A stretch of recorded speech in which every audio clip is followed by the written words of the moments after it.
बिहार ने बूथ लुटेरों को देखा है। पहले लालू जी के राज में लालू जी कहते थे कि बक्से से जिन निकलेगा और बूथ को लाठी के बल पे, कट्टे और बंदूक के बल पर लूट लिया जाता था, वोट नहीं देने दिया जाता था और लालू जी उसको अपना जन समर्थन बताते थे। तो आज जो पिछले कुछ दिनों से हो रहा है बिहार में, वो नई चीज शुरू हो गई। बूथ नहीं लूटना है, चुनाव लड़ने से पहले उम्मीदवार ही को लूट लेना है। और ऐसा मैं कोई आरोप नहीं लगा रहा हूँ, ये तो सीधे जो तथ्य हैं।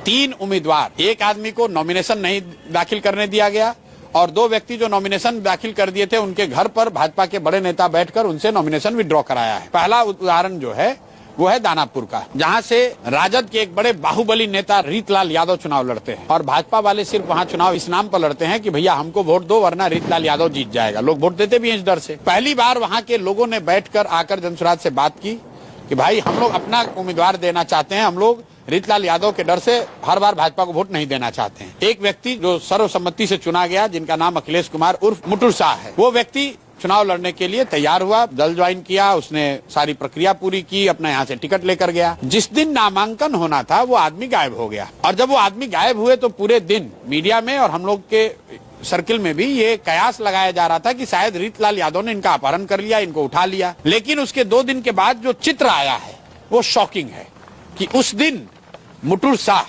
जिस दिन उनको नामांकन करना था, उनका किसी ने अपहरण नहीं किया था। वो अमित शाह जी और धर्मेंद्र प्रधान के साथ, जो भारत के गृह मंत्री और भारत के शिक्षा मंत्री हैं, ये देख लीजिए, ये अमित शाह जी हैं, यही ये व्यक्ति हैं मुटुर शाह और ये हैं धर्मेंद्र प्रधान जी। ये पूरे दिन मुटुर शाह जी उस दिन भारत के गृह मंत्री और शिक्षा मंत्री के पास थे, बैठे हुए थे। तो मेरा सीधा सवाल ये है कि सर, जिस व्यक्ति को जनसुराज के उम्मीदवार के तौर पर नामांकन दाखिल करना था, वो उस दिन आपके साथ बैठकर क्या कर रहा था? सर, इसी को तो राजनीति कहते हैं और अमित शाह को चाणक्य कहा जाता है। ठीक बात है, तो ये तो बढ़िया चाणक्य हैं। यही तो मैंने इसलिए आपको पहले बताया कि लालू जी को भी लोग बताते थे कि इनके बक्सा से जिन निकलता है, लेकिन जिन निकलता कैसे था? कट्टे के बल पर, बूथ लूटने के बल पर।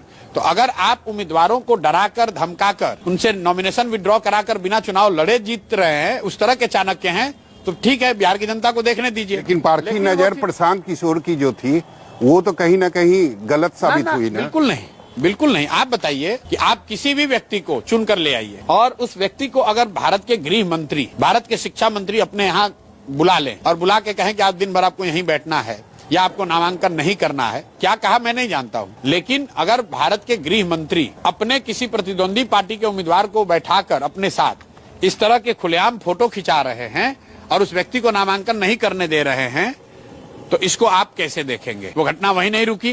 अब ये देख लीजिए दूसरा फोटो भाई। अगर आप कह रहे हैं कि वो चलिए एक को इंसिडेंस हो सकता है कि शायद हमारी पारखी नगर ने धोखा कर दिया, गलत आदमी को हमने चुन लिया, वो चला गया अमित शाह जी के पास मिलने खुद से। अब ये देखिए, आप ये भी जनता को समझना चाहिए कि अमित शाह जी से अपने मन से तो कोई मिल नहीं सकता है।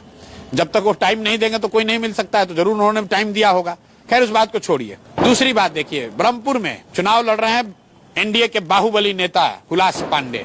उनके सामने जनसुराज ने एक डॉक्टर साहब को, जो नेत्र विशेषज्ञ हैं, उनको चुनाव लड़ाने के लिए मैदान में उतारा। 4 दिन तक वो चुनाव प्रचार करते रहे।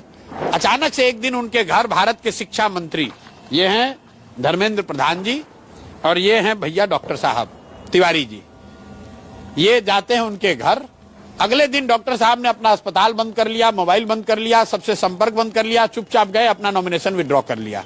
तो मैं बिहार की जनता के सामने ये फैक्ट रख रहा हूं कि भाई आप देख लो कि ये क्या किया जा रहा है और क्यों किया जा रहा है। एक और आप कह रहे हो कि जनसुराज से हमें तो कोई खतरा ही नहीं है, जनसुराज का कोई वजूद नहीं है, और भारत के शिक्षा मंत्री, गृह मंत्री जो जनसुराज के उम्मीदवार अभी बन रहे हैं या बन गए हैं, उनके साथ बैठकर उनको प्रलोभन देकर, मनाकर, समझाकर, डराकर उनसे उनका आवेदन वापस करा रहे हैं। तो ये कौन सा लोकतंत्र है? लोकतंत्र में तो आपको चुनाव लड़ना है ना। तो प्रशांत किशोर को डर कि उनके साथ आगे भी ऐसा हो सकता है? आप ऐसा समझिए, लोकतंत्र में तो आपको अपनी उम्मीदवारी पेश करनी है, अपनी बात रखनी है, लोगों को तय करने देना है कि कौन सबसे बेहतर है। अगर लोकतंत्र में ये व्यवस्था हो जाए कि जो सत्ता में बैठा हुआ है वो किसी को चुनाव ही न लड़ने दे, तब तो वही हो गया लोकतंत्र। तब तो ये लाठी तंत्र से भी ज्यादा खतरनाक है। पहली बार ऐसा मैं देख रहा हूं, मैं भी चुनाव से जुड़ा रहा हूं 10-15 साल से, जहां सत्ता में बैठे हुए लोग सामने के दल से लड़ने वाले प्रत्याशियों के घर पर ब्रेजेनली उसके घर पर बैठकर कह रहे हैं भैया तुम नॉमिनेशन विड्रॉ करो। और ऐसा 3 घटना हुई है, तीनों के मैंने चित्र जारी किए हैं। तो मेरा धर्मेंद्र प्रधान जी से सीधा सवाल है कि सर, आप भारत के शिक्षा मंत्री हैं, आप कौन सी परिपाटी सेट करना चाहते हो? आप अपना कौन सा चरित्र दिखा रहे हो पूरे देश के लोगों को? आप खुद से जन सुराज के उम्मीदवार के घर क्यों गए और घर पर जाकर आपने उसको क्या ऐसा समझाया कि अगले दिन जो आदमी जन सुराज के साथ चल रहा था, जन सुराज के लिए चुनाव लड़ रहा था, वो अगले दिन अपना नामांकन उसने वापस लिया? चिराग पासवान ने तो कहा कि मनाने गए थे और ये मानना ही होता है। नहीं, ठीक बात है। तो मनाना तो ये भी है कि आपके सर पर बंदूक रखकर भी अगर आप इसके बात मनवाई जा सकती है, तो चिराग पासवान बता दें कि मनाया कैसे गया। उनको लड्डू खिलाकर, उनको गन दिखाकर, उनको धमकी देकर या प्रलोभन देकर, कम से कम चाहे आपने जैसे भी मनाया, जनता को आके धर्मेंद्र प्रधान जी को बताना चाहिए। और अगर ऐसा मनाना था तो जब ये मिले उसके सामने उसके साथ आते, मीडिया को बुलाते कि भाई ये जन सुराज के प्रत्याशी थे, अब ये मान गए हैं, भाजपा की विचारधारा से प्रभावित हैं, इसलिए जन सुराज से अपना उम्मीदवारी वापस लेना चाहते हैं।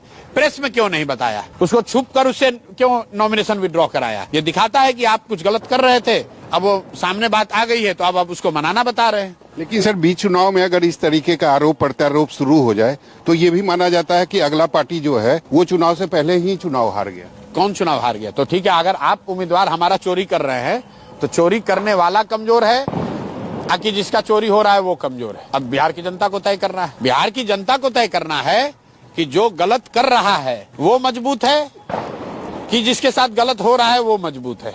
हम लोग मैदान छोड़कर नहीं भागे। 240 के 40 लोग चुनाव लड़ेंगे। प्रशांत किशोर कहीं नहीं गए हैं। भाई, आप हमारे उम्मीदवारों को धमकी देकर, प्रलोभन देकर, डराकर, समझाकर, जो भी शब्द इस्तेमाल कर लीजिए, आप उसको चुनाव नहीं लड़ने दे रहे हैं। और एक और आप कह रहे हैं कि आप बहुत बड़े पॉपुलर हैं, तो डिक्टेटर भी तो यही करते हैं। भाई, किसी अपने प्रतिद्वंदी को चुनाव नहीं लड़ने देना, ये किस तरीके से लोकतंत्र है, ये आप मुझे बता दीजिए। स्कूल का बस्ता छाप पर बटन दबाएं, जन सुराज को विजयी बनाएं।